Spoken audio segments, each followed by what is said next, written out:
ಕೇಂದ್ರ ಸರ್ಕಾರ ಲಕ್ಷಾಂತರ ಕೋಟಿ ಲಾಭ ಮಾಡಿಕೊಂಡ್ರೆ ಹೊರತು ಗ್ರಾಹಕರಿಗೆ ಯಾವುದೇ ರೀತಿಯ ಅವರು ಅನುಕೂಲ ಮಾಡಿಕೊಡ್ಲಿಲ್ಲ. ಈ ಒಂದು ಗ್ಯಾಸ್ ವಿಚಾರದಲ್ಲಿ ಭಾಳ ಹಿಂದೆ ಸುಧಾರಣೆ ಆಗಿತ್ತು ಮಾನ್ಯ ಸಭಾಪತಿಗಳೇ.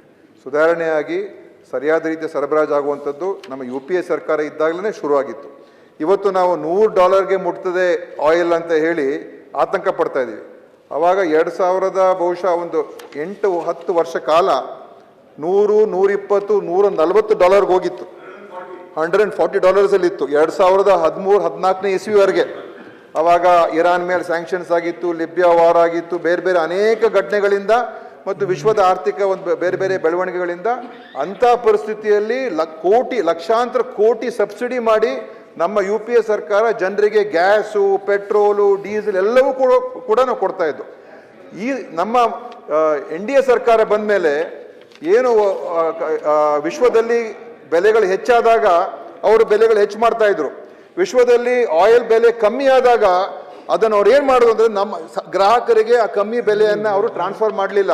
ಆ ಕಮ್ಮಿ ಬೆಲೆ ಮೇಲೆ ಹೆಚ್ಚು ತೆರಿಗೆ ಹಾಕಿ ಕೇಂದ್ರ ಸರ್ಕಾರ ಲಕ್ಷಾಂತರ ಕೋಟಿ ಲಾಭ ಮಾಡಿಕೊಂಡ್ರೆ ಹೊರತು ಗ್ರಾಹಕರಿಗೆ ಯಾವುದೇ ರೀತಿಯ ಅವರು ಅನುಕೂಲ ಮಾಡಿಕೊಡ್ಲಿಲ್ಲ.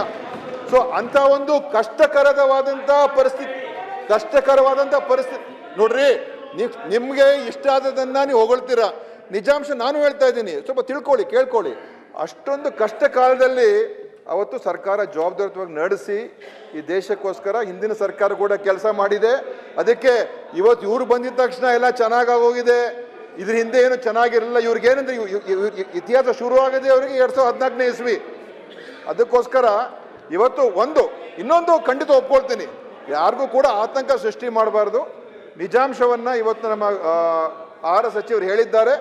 ಇವತ್ತು ಆ ಒಂದು ಸದ್ಬಳಕೆ ಮಾಡ್ಕೊಳ್ತಕ್ಕಂಥ ನಮ್ಮ ಜವಾಬ್ದಾರಿ ಇದೆ, ಮಿತವ್ಯಯ ಮಾಡುವಂಥದ್ದು ಕೂಡ ನಮ್ಮ ಜವಾಬ್ದಾರಿ ಇದೆ. ಅದನ್ನು ಅವ್ರು ಹೇಳಿದ್ದಾರೆ. ಆ ಮೆಸೇಜನ್ನು ಸಾರ್ವಜನಿಕರು ಕೊಡೋಣ. ಅದು ಯಾರು ಒಬ್ಬರಿಂದನೇ ಆಗ್ತದೆ ಅಂತ ದಯವಿಟ್ಟು ಈ ರೀತಿಯಾದಂಥ ಒಂದು ತಪ್ಪು ಸಂದೇಶ ಕೂಡ ಹೋಗಬಾರ್ದು ಅಷ್ಟೇ.